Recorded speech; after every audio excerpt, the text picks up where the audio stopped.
Hello, my name is Esam Aziez, and I am a 14-year-old in grade 8, and I am in the Spring Valley Hilka. Today, the topic of my Doctor of Islam Science Fair project is going over some of the main human body systems. Those include the respiratory system, the skeletal system, the muscular, the circulatory, the nervous, the digestive, and the reproductive system. I will be going over the respiratory system and the circulatory system. Okay, first, this is a little experiment I did. This is basically a model, 3D model, of a human body's lungs, or in other words, the respiratory system. So this bottle acts as the rib cage, which is on the front of your body.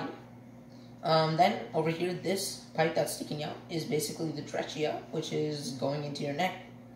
And then inside these two tubes are the bronchioles. And then underneath those are the lungs, which I have represented with balloons. And then we have this flap, which is also known as the diaphragm. So when you pull on the diaphragm, air from the bottle is taken away, which basically makes the lungs inflate, as you see there. And then it's the reverse, which means when I put it in, all the air goes out and the lungs deflate. So you see here, it's inhaling and exhaling.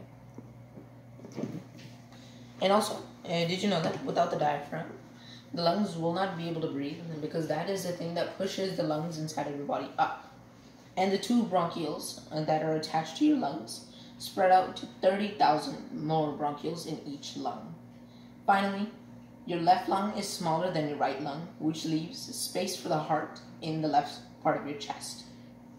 Next, we're going to be moving on to the circulatory system. And here I did another little experiment. This represents your heart pumping blood to the rest of your body.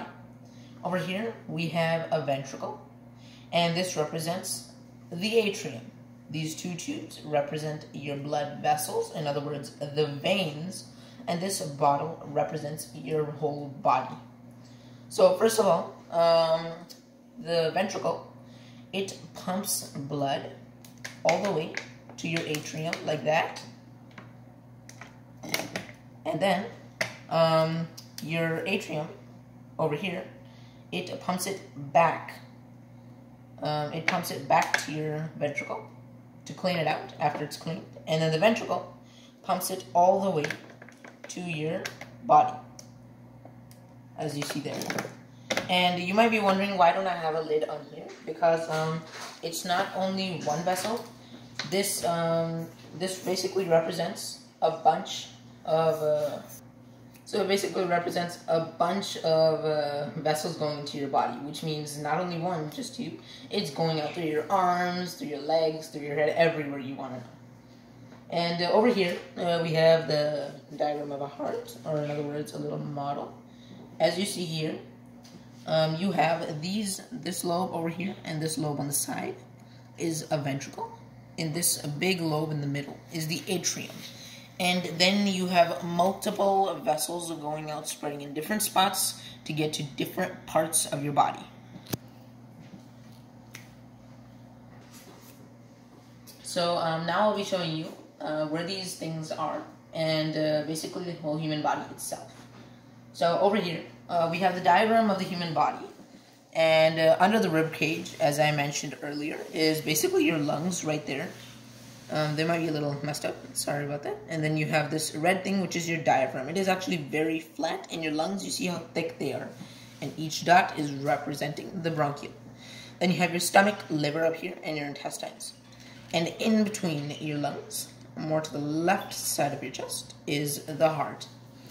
And on top of that goes your rib cage, and covers the top part of your body, but your intestines are perfectly open.